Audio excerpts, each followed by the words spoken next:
नमस्कार, मैं हूँ किरण शर्मा। आप देख रहे दबंग खबरें। आइए देखते हैं आज की ताज़ा खबर। मीरा भाईंदर शहर में कोरोना वायरस के बढ़ रहे प्रकोप को देखते हुए मनपा आयुक्त चंद्रकांत डांगे ने सोमवार 27 अप्रैल को भाईंदर पश्चिम के नगर भवन में महापौर की अध्यक्षता में मीटिंग बुलाई थी। मीटिंग में शहर के दोनों विधायक, थाने ग्रामीण पुलिस के आला अधिकारी, उप महापौर, गट नेता और नगर सेवक उपस्थित थे। मीटिंग के दौरान उन सभी पहलुओं पर गंभीरता से चर्चा की गई जिससे कोरोना वायरस के बढ़ते प्रकोप को रोका जा सके। वैसे सर कल जो नगर भवन में मीटिंग हुई है, तो आप बताइए कल की मीटिंग में क्या हुआ। ऐसा है कि पिछले कई दिनों से मीरा भाईंदर में कोरोना का प्रभाव बड़ा तेजी से बढ़ रहा है। लॉकडाउन तो हमारा है ही, लेकिन मीरा भाईंदर में कुछ लोग थे वो बिल्कुल सुन नहीं रहे थे। इसके लिए अपन 100% संचारबंदी का प्रयोजन आयुक्त महोदय ने किया और उसके अच्छे आसार आएंगे ऐसी मुझे उम्मीद है। मनपा आयुक्त ने मीटिंग में शामिल सभी गणमान्यों से चर्चा कर इस बात पर पहली मुहर लगाई कि मीरा भाईंदर शहर में 3 मई तक पूर्ण रूप से लॉकडाउन लगा रहेगा। इस दौरान शहर के नागरिकों को रोजमर्रा की जरूरी सामानों का तकलीफ ना हो, इसके लिए होम डिलीवरी का प्रबंध किया जाएगा। साथ ही शहर में कोई भूखा ना रहे, इसके लिए मनपा, शिवसेना नेता प्रताप सरनाइक सहित कई समाजसेवी संगठनों की तरफ से जगह जगह खाने खिलाए जाने की व्यवस्था की गई है। देखिए, शहर की स्थिति का जायजा लेने सबसे पहले, और दूसरा लॉकडाउन जो 3 तारीख तक है वो बढ़ सकता है या कुछ रिलीफ मिल सकती है, उस बाबत में चर्चा करने के लिए ये मीटिंग का आयोजन किया गया था। देखिए, फ़िलहाल तो 3 तारीख तक तो हमें इसी लॉकडाउन से चलाना है।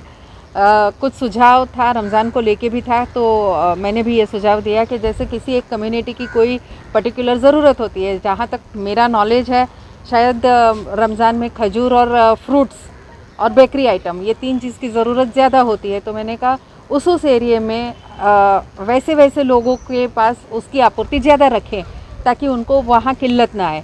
दूसरा, कहीं ना कहीं कंट्रोल करें। आज किराने वाले अपना मनमाना भाव ले रहे हैं, तो उससे भी कंट्रोल करने की एक सुझाव था। कैसे कर सकते हैं होम डिलीवरी ज़्यादा से ज़्यादा, कैसे कर सकते हैं इस बारे में सोचने के लिए, क्योंकि हो सकता है कि 3 से आगे भी हमें लॉकडाउन चलाना पड़े।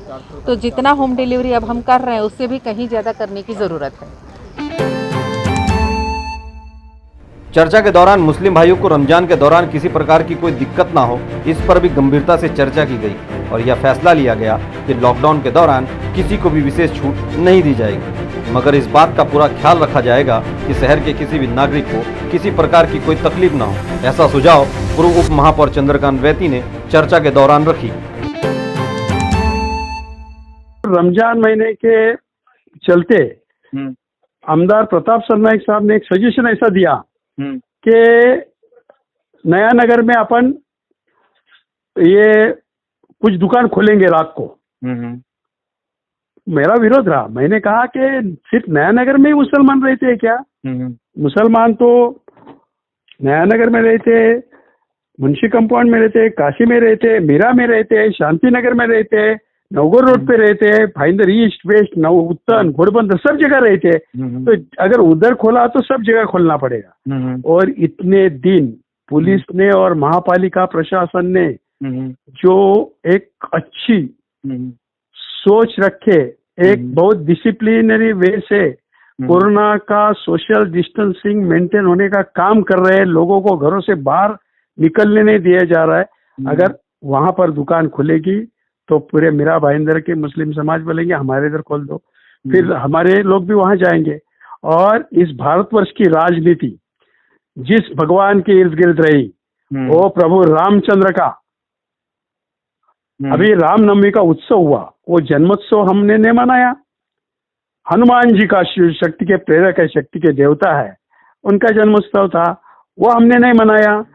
कैथलिक लोगों का 40 दिन का उपवास का पर्व खत्म हुआ, गुड फ्राइडे आया, ईस्टर आया, उन्होंने नहीं मनाया, जैनियों ने नहीं मनाया। और मुस्लिम समाज भी सोशिक है, समझदार है, क्योंकि कोरोना जात देख कर नहीं आता है। तो उन्होंने भी ऐसी लंबी चौड़ी कोई मांग नहीं की, जनरल मांग करते वैसे किए। और मीरा भाईंदर में फिलहाल होम डिलीवरी के माध्यम से या कई लोग बाहर से सामान लाकर सोशल डिस्टेंसिंग मेंटेन करके महापालिका की, पुलिस की परमिशन लेकर व्यापार कर रहे हैं, तो सामान आ रहा है। लेकिन अगर एक साथ सब खुल जाएगा ना, तो जितना काम किया कराया जितनी मेहनत है वो सब फेल हो जाएगी। और अच्छी बात यह है कि नया नगर में रिजल्ट अभी अच्छे आने लगे हैं। नया नगर में जो संक्रमित फैमिली है ना, उनके यहाँ से केसेस मिल रहे हैं, नई केस नहीं मिल रही है। तो अगर हम कंट्रोल में है और कम से कम 41 लोग अगर कोरोना से के संक्रमण के बाद अगर वो रिकवर हुए, अच्छे हुए हैं, उनको डिस्चार्ज दिया है, तो महानगर पालिका ने लिए हुए डिसीजन परफेक्ट है। इसको तोड़ने का एक प्रयास था, शहर हमारा है।